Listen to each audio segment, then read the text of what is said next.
नमस्कार दोस्तों, मैं आप सबका स्वागत करती हूँ मेरे यूट्यूब चैनल पर।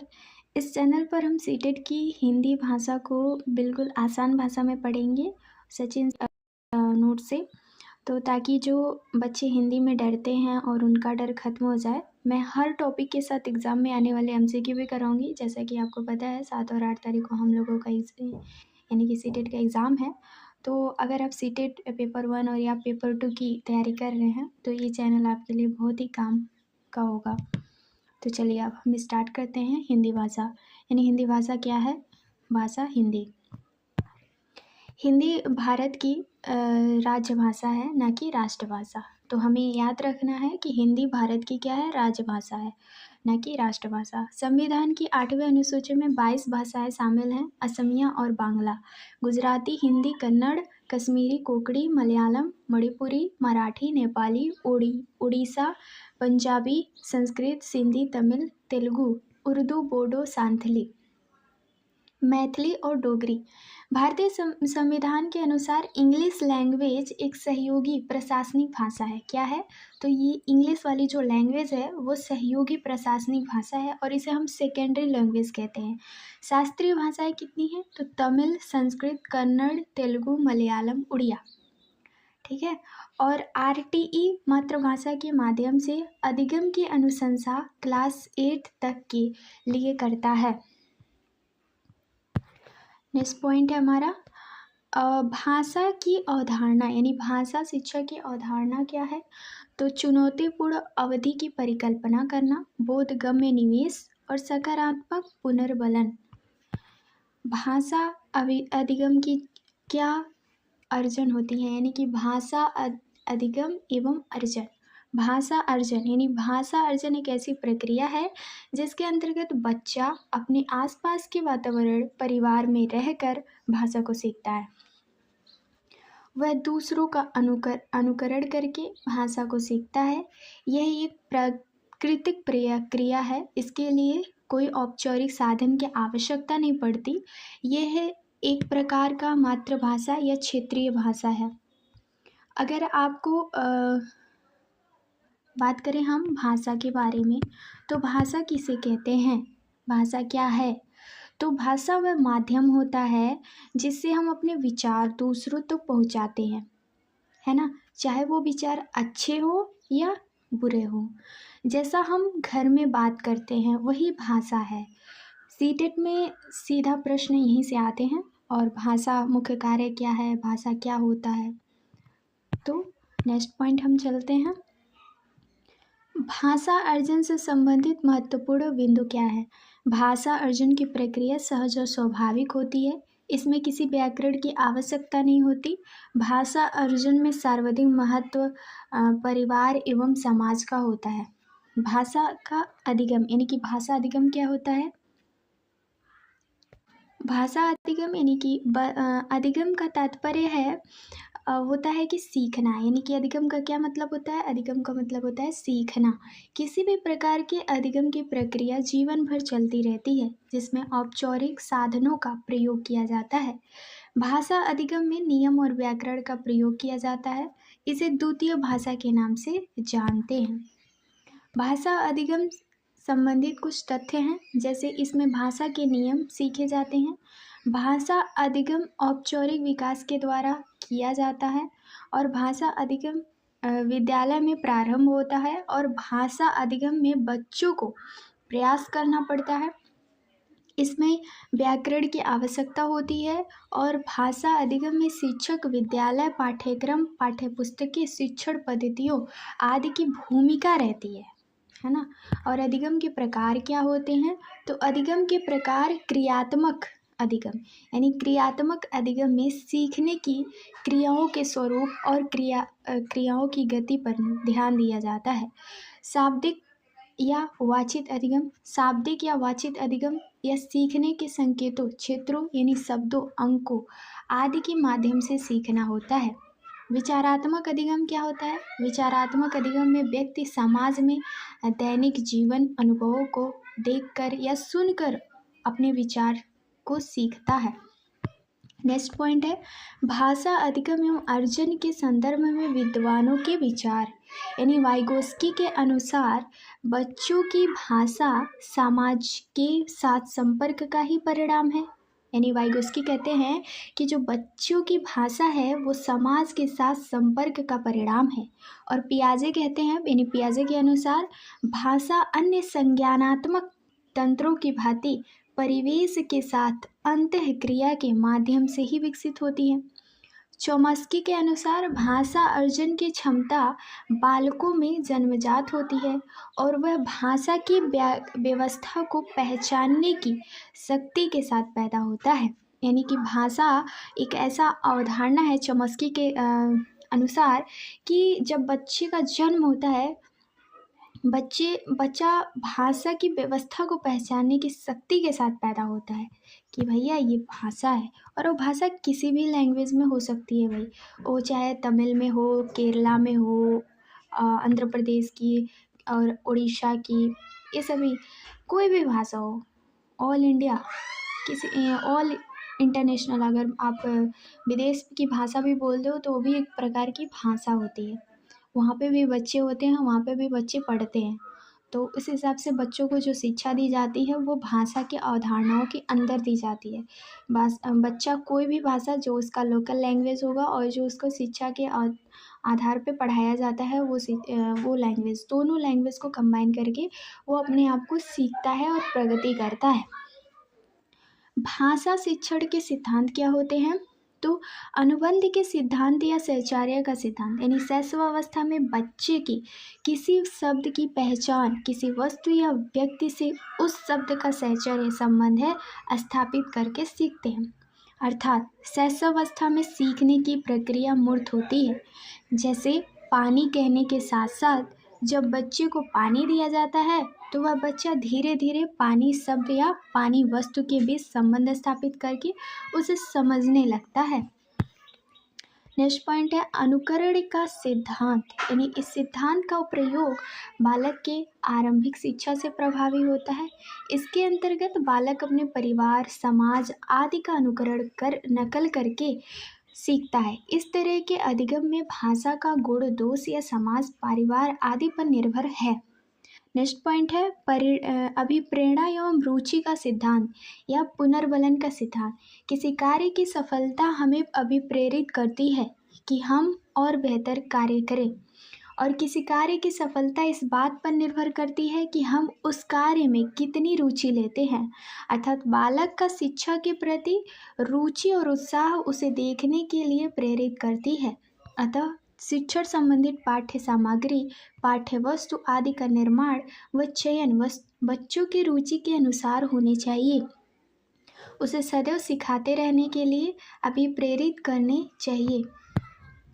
नेक्स्ट पॉइंट है क्रियाशीलता का सिद्धांत, यानी यह सिद्धांत करके सीखने पर बल देता है। जैसे क्रियाशीलता मतलब क्रिया कह रहा है तो आप करके सीखना, इस पे पॉइंट लगा सकते हो। जब बालक किसी कार्य को स्वतः करके सीखता है तो उसे जल्दी और आसानी से सीख व समझ लेता है। अतः बालक को सदैव खुद से करके सीखने के लिए पर्याप्त अवसर उपलब्ध कराना चाहिए।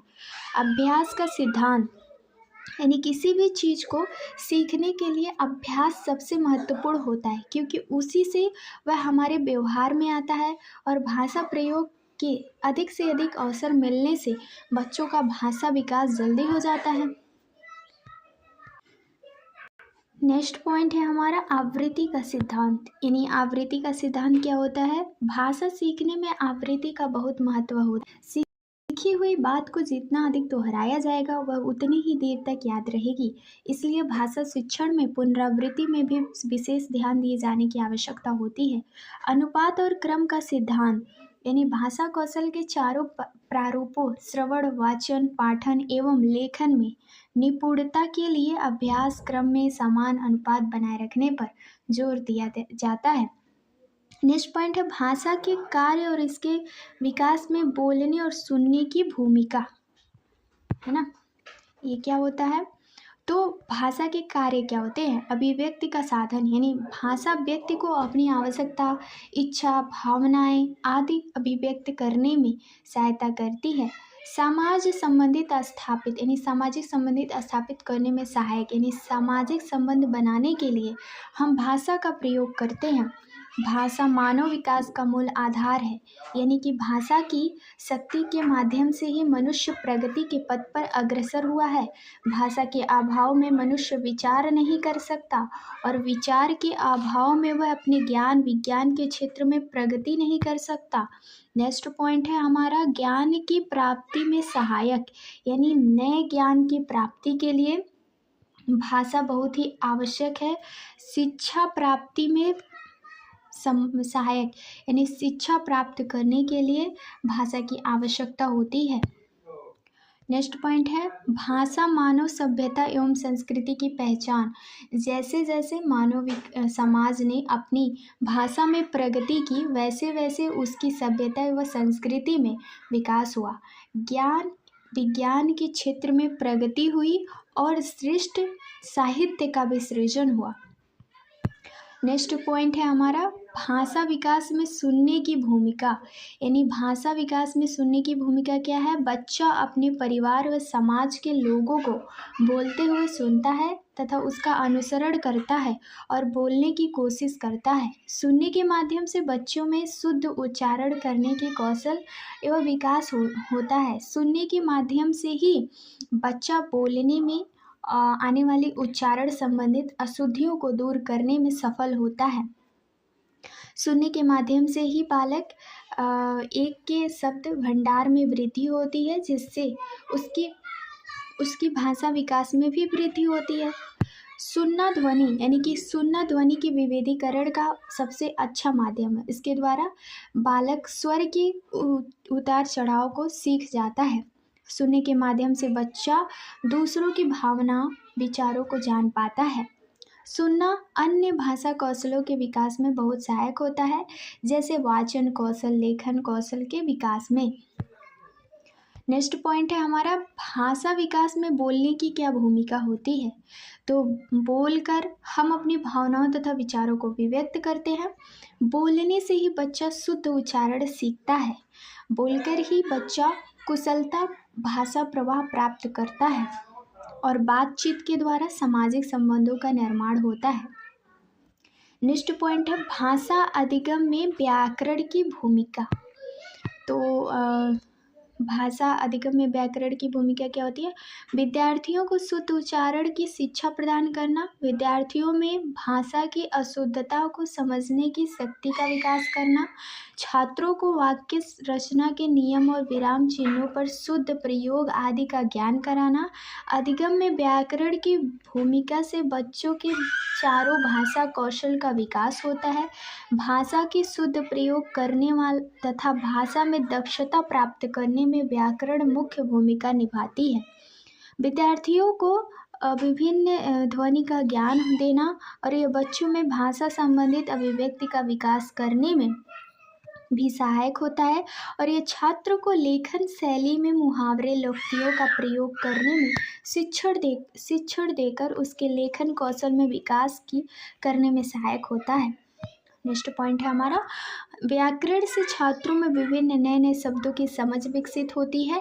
यह छात्रों में गद्य पद्य में गद्य और पद्य में अंतर समझाकर उसके लेखन कौशल का विकास करने में सहायक होता है।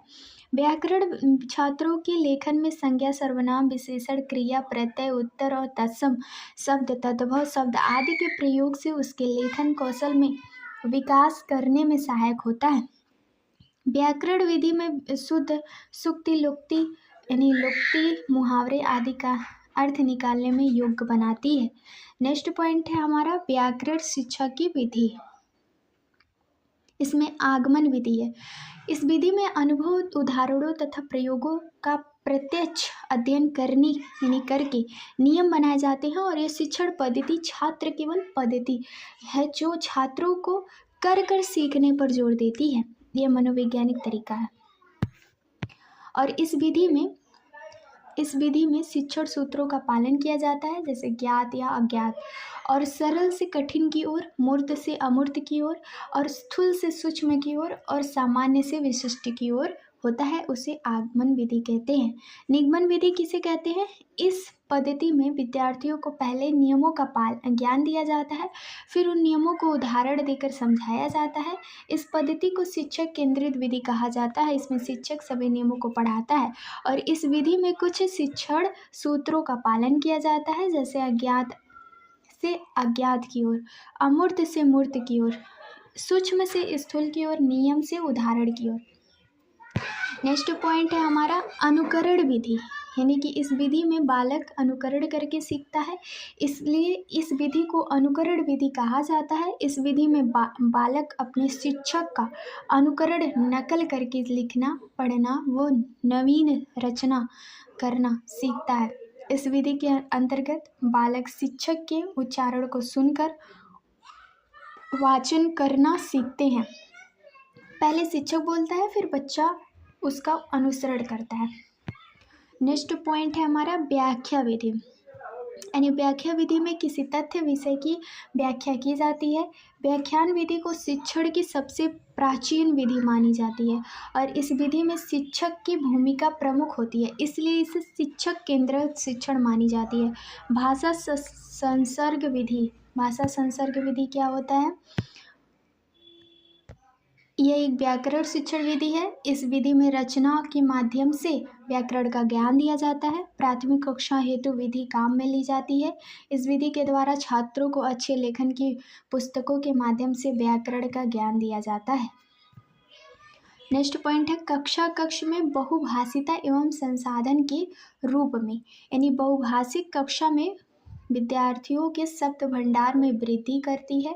बच्चे अपने विचारों को अपनी मातृभाषा में सहज रूप से व्यक्त करते हैं, जिससे उनके मौखिक कौशल का विकास होता है। बहुभाषिता का गुण बच्चों में रचनात्मकता का विकास करने में सहायक होती है।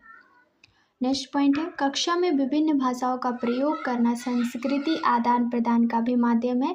विभिन्न भाषाओं के प्रयोगों से करने से सभी छात्रों को एक दूसरे की भाषा समझने का अवसर मिलता है और साथ ही साथ वह अपनी मातृभाषा का सम्मान करने के साथ ही दूसरों की भाषाओं और संस्कृतियों का सम्मान करना सीखते हैं। बहुभाषिक क्षमता संज्ञानात्मक बुद्धि, सामाजिक सहिष्णुता और विस्तृत चिंतन और बौद्धिक उपलब्धियों के स्तर को बढ़ाती है, इसलिए भाषा को विद्यालय में एक संसाधन के रूप में प्रयोग किया जा सकता है। अलग अलग भाषिक पृष्ठभूमियों में होने के कारण बच्चों के शब्दों और उनके उच्चारण में भिन्नता पाई जाती है, इसलिए भाषिक पृष्ठभूमि के आधार पर किसी को पीछे नहीं छोड़ा जा सकता। बच्चों की भाषा विविधता को एक संसाधन के रूप में प्रयोग किया जा सकता है और इस बात के परिणाम भी मिले हैं कि दवी यानी दूसरी भाषी बच्चों की वैचारिक क्षमता अन्य बच्चों की तुलना में अच्छी होती है। नेक्स्ट पॉइंट है हमारा कक्ष में बहुभाषिता एक चुनौती के रूप में। तो ये क्या है? बच्चों पर क्षेत्रीय भाषा का प्रभाव, यानी भारत एक बहुभाषी देश है। यहाँ विभिन्न राज्यों में, जैसे तमिलनाडु में तमिल भाषा बोली जाती है, केरला में केरल, और फिर कन्नड़ और तेलुगु, नेपाली, सिंधी और हिंदी, इंग्लिश, भोजपुरी, ये सारी भाषाएं, इसीलिए भारत को बहुभाषी देश कहते हैं। विभिन्न क्षेत्रों की अपनी भाषा होती है और क्षेत्रीय भाषाओं का छात्रों पर प्रभाव पड़ता है, जो शिक्षण प्रक्रिया में चुनौती है। छात्रों में भाषाई कौशल विकसित करने की चुनौती होती है। भाषाई विविधता के कारण छात्रों को भाषा कौशल के विकास में चुनौतियों का सामना करना पड़ता है, क्योंकि क्षेत्रीय भाषा के प्रभाव का भाषाई कौशल पर भी प्रभाव पड़ता है। नेक्स्ट पॉइंट है हमारा शिक्षक के लिए बहुभाषा की चुनौती। तो शिक्षक के लिए बहुभाषा की चुनौती क्या होती है? यदि किसी शिक्षक को अपने क्षेत्र में दूर किसी अन्य क्षेत्र में पढ़ाने के लिए कहा जाता है, जहाँ पर वह शिक्षक वह भाषा नहीं जानता, उस क्षेत्र में बोली जाती है, तो वहाँ शिक्षक द्वारा बच्चों को पढ़ाना एक चुनौती होती है। अगर वहीं बात करें भाषा के प्रति बच्चों की रुचि और योग्यता का अभाव, तो भाषा शिक्षण की समस्याओं में से एक समस्या यह है कि छात्रों में भाषा के प्रति रुचि और प्रवृत्ति की कमी होती है, जिससे भाषा शिक्षण का कार्य अधिक चुनौतीपूर्ण हो जाता है। अधिकाधिक यानी कि अधिक भीड़ भाड़ वाली कक्षाएं। अधिक भीड़ भाड़ वाली कक्षाएं आमतौर पर शिक्षक की भाषा को प्रभावी ढंग से पढ़ाने की क्षमता को कम कर देती है और शिक्षार्थियों के भाषा शिक्षण को प्रभावित करती है। नेक्स्ट पॉइंट है अध्ययन सामग्री की कमी, यानी भाषा विविधता वाली कक्षा में भाषण शिक्षा के लिए अध्ययन सामग्री की कमी की समस्या होती है। और एक पॉइंट है हमारा भाषा कौशल। भाषा कौशल क्या होता है? भाषा यानी कि मनुष्य एक सामाजिक प्राणी है और समाज में अन्य व्यक्तियों से संप्रेषण स्थापित करने के लिए यह बोलकर या लिखकर अपने भाव और विचारों को अभिव्यक्त करता है। यह सुनकर या पढ़कर दूसरों के विचारों को ग्रहण करता है। इस प्रकार भाषा के दो अभिव्यक्तात्मक कौशल हैं, बोलना और लिखना। इन दोनों माध्यम से हम अपने विचारों को अभिव्यक्त करते हैं। और भाषा के दो ही ग्रहणात्मक कौशल है, सुनना और पढ़ना। अगर वहाँ पे अभिव्यक्त्यात्मक कौशल रहे तो आपको बोलना है बोलना और लिखना, और अगर वहाँ पे ग्रहणात्मक कौशल रहे तो वह सुनना और पढ़ना। इन दोनों माध्यम में हम एक दूसरे के विचारों या उनकी बातों को ग्रहण कर सकते हैं। भाषा से संबंधित विचारों या उनकी बातों को ग्रहण कर सकते हैं। भाषा से इन चारों क्रियाओं के प्रयोग करने की क्षमता भाषा कौशल कहा जाता है। इसका विकास, इसमें दक्षता प्राप्त करना ही भाषा शिक्षण का उद्देश्य है।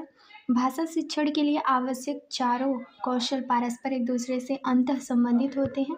प्रत्येक कौशल का विकास किसी न किसी रूप में एक दूसरे पर निर्भर होता है। नेक्स्ट पॉइंट है भाषा के चारों कौशल क्रम से नहीं सीखे जाते बल्कि सभी एक साथ सीखे जाते हैं। जैसे बच्चा सुनने के साथ साथ बोलना भी सीखता है और पढ़ने के साथ साथ लिखना भी सीखता है। भाषा कौशल को 4 प्रकार के विभाजित किया गया है, यानी 4 प्रकार से विभाजित किया गया है। पहला है श्रवण कौशल, यानी सुनकर अर्थ ग्रहण करने का कौशल। वचित और मौखिक अभिव्यक्त कौशल, इसमें विचारों को बोलकर व्यक्त करने का कौशल है। पठन कौशल, यानी पढ़कर अर्थ ग्रहण करने का कौशल। लेखन कौशल, यानी विचारों को लिखकर व्यक्त करने का कौशल। नेक्स्ट पॉइंट है हमारा श्रवण करके, यानी कि श्रवण कौशल। भाषा को श्रवण कौशल के माध्यम से ग्रहण किया जाता है। केवल सुनना मात्रा ही श्रवण कौशल नहीं होता, बल्कि वक्ता या प्रवक्ता की बात को सुनकर उसके अर्थ को उसी प्रकार ग्रहण करना जिस प्रकार वो बात अभिव्यक्त की जाती है, श्रवण कौशल कहलाता है। वाचन कौशल, यानी बोलना, अपनी बात या विचारों को दूसरे के सामने प्रकट या अभिव्यक्त करना बोलना कौशल कहलाता है। वाचन कौशल तभी प्रभावी माना जाता है जब हम अपनी बात या विचारों को इस प्रकार से अभिव्यक्त करें कि सुनने वाला हमारी बात को अच्छी से समझ जाए और उसका प्रभाव हो। तो एक अच्छे वाचक कौशल के एक उदाहरण है। और पाठन कौशल या पढ़ना, किसी विषय को पढ़कर उसके अर्थ को ग्रहण करना पठन कौशल कहलाता है। श्रवण की अपेक्षा पठन कौशल से अस्थायी ज्ञान की प्राप्ति होती है। ये 2 प्रकार के होते हैं, एक होता है सस्वर और एक होता है मौन पठन। तो लेखन कौशल। अब हम बात करते हैं चौथा पॉइंट, लेखन कौशल, यानी कि अपने विचारों या बातों को लिखकर अभिव्यक्त करना लेखन कौशल कहलाता है। इस कौशल में भाषा को अस्थायित्व दिया जाता है, जिसमें इसमें वर्तनी शुद्धता को अत्यधिक महत्व दिया जाता है। अब हम बात करते हैं रीडिंग के पॉइंट। रीडिंग के प्रकार क्या होते हैं? स्किमिंग रीडिंग, जब पाठक पाठ्य सामग्री का केंद्रीय भाव तथा सार खोजने के लिए तेजी से पढ़ता है और लेखक के उद्देश्य और लिखने की व्यवस्था को समझना चाहता है, तो यह प्रक्रिया स्किमिंग रीडिंग के अंतर्गत आता है। जैसे एग्जाम्पल न्यूज़पेपर। उसके बाद आता है स्कैनिंग रीडिंग। यहाँ पाठक किसी विशेष जानकारी को प्राप्त करने के लिए वाक्यों को जल्दी से पार कर जाता है। और गहरी पढ़ाई, यानी गहन पाठन में बारीकी से समय लेकर पढ़ाया जाता है। यह पाठन को प्रत्येक शब्द का अर्थ समझाना होगा। और नेक्स्ट पॉइंट है अतिशय अभ्यास। यह पाठन धारा प्रवाह पर अधिक जोर देता है और सटीकता पर काम करता है। नेक्स्ट पॉइंट है लेखन का प्रक्रिया उपागम, यानी प्रक्रिया उपागम बच्चों में लेखन कौशल के विकास के लिए लेखन का प्रक्रिया उपागम सहायक होता है। इसमें बच्चे क्रमबद्ध तरीके से सीखते हुए लेखन कौशल में दक्ष बनते हैं। इसको लिखने के द्वारा लिखना सिखाना कहा जाता है। नेक्स्ट पॉइंट है हमारा BISCS यानी बेसिक इंटरपर्सनल कम्युनिकेशन स्किल, बुनियादी अंतर्वैयक्तिक संप्रेषण कौशल यानी डेली यूज़ में आने वाली लैंग्वेज कहते हैं। CALP यानी कॉग्निटिव एकेडमिक लैंग्वेज प्रोफिशिएंसी, यह फॉर्मल लैंग्वेज होती है जो स्कूल में चलती है। और भाषा शिक्षण यानी नेक्स्ट पॉइंट हमारा क्या है, भाषा शिक्षण में मूल्यांकन। अगर हम मूल्यांकन की बात करें तो मूल्यांकन सीखने सिखाने की निश्चित अवधि के बाद बच्चों की वास्तविक उपलब्धि स्तर को जांचना मूल्यांकन कहलाता है। मूल्यांकन पठन पाठन प्रक्रिया का अभिन्न हिस्सा है। यह एक निरंतर चलने वाली प्रक्रिया है। आकलन या मूल्यांकन दोनों का उद्देश्य बच्चों की दक्षता यानी क्षमता, अनुभूति तथा अधिगम का मापन करता होता है। आकलन की प्रक्रिया मूल्यांकन करने के लिए की जाती है, अर्थात आकलन मूल्यांकन के दौरान होने वाली प्रक्रिया है। आकलन एक संक्षिप्त प्रक्रिया है और मूल्यांकन एक व्यापक प्रक्रिया है। आकलन के बाद मूल्यांकन किया जाता है। हमारा मूल्यांकन के उद्देश्य क्या होते हैं, बच्चों में अपेक्षित व्यवहार और उच्चारण परिवर्तन की जांच करना, बच्चों की योग्यता, कुशलता, रुचि आदि का पता लगाना और उसके अनुसार शिक्षण विधि को अपनाना। इससे अध्ययन और अध्यापन दोनों का मापन कर सकते हैं। विद्यार्थियों के भाषाई कौशल की प्रगति का आकलन करना, बालकों की चहुमुखी विकास के निरंतर गति प्रदान करना, उपचारात्मक शिक्षण प्रदान करना। नेक्स्ट पॉइंट है हमारा विद्यार्थियों का सतत मूल्यांकन करके भाषा शिक्षण में आने वाली कठिनाई को दूर करना, बच्चों की अधिगम होने वाली कठिनाई का पता लगाना और उन्हें दूर करने की सही रणनीति बनाना। मूल्यांकन का महत्व क्या होता है, यानी कि शिक्षण के उद्देश्य की प्राप्ति में सहायक, बच्चों के अध्ययन की ओर अग्रसित करना, बच्चों की कमजोरियों को जानने में सहायक होता है, बच्चों की प्रगति में सहायक होता है, शैक्षिक और व्यावसायिक मार्गदर्शन में सहायक होता है। नेक्स्ट पॉइंट हमारा मूल्यांकन के प्रकार यानी रचनात्मक, निर्णयात्मक मूल्यांकन। बच्चों की लगातार प्रतिपुष्टि यानी कि फीडबैक के लिए रचनात्मक मूल्यांकन आवश्यक यानी सहायक होता है। रचनात्मक मूल्यांकन में अध्यापक पढ़ाते समय यह जांच करते हैं कि बच्चों के ज्ञान को कितना अर्जित किया गया है।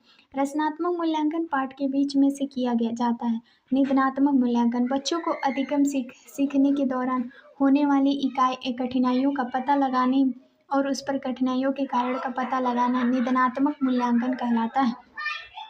योगात्मक यानी कि योगात्मक मूल्यांकन। योगात्मक मूल्यांकन सत्र के अंत में होता है। अध्यापक द्वारा पढ़ने के बाद ये देखने के बच्चों के में ज्ञान कितना ग्रहण हुआ है। योगात्मक मूल्यांकन कहलाता है किसी पाठ को पढ़ाने के बाद जब बच्चों से प्रश्न करते हैं तो योगात्मक मूल्यांकन कहलाता है। नेक्स्ट पॉइंट है हमारा भाषा की यानी कि भाषा के आकलन करने के लिए उचित तरीके, यानी पहला है हमें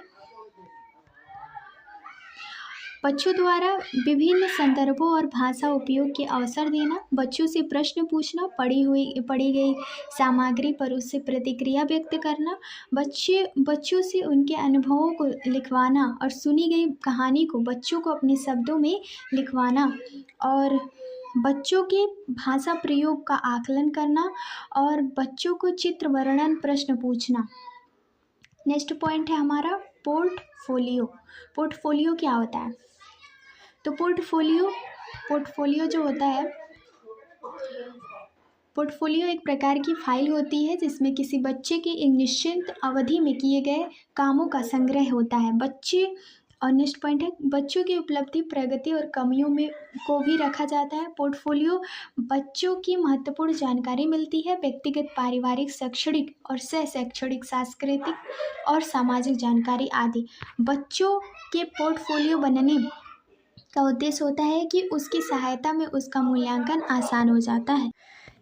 फ्रेंड हमारा समग्र एवं सतत मूल्यांकन। समग्र एवं सतत मूल्यांकन कहता है बच्चों के लिए निःशुल्क और अनिवार्य शिक्षा अधिनियम RTE 2009 के अनुसार CCE को प्रत्येक बच्चों की प्रारंभिक पूरी तरह लागू किया जाता है, यानी प्रारंभिक शिक्षा पे पूरी तरह लागू किया जाता है।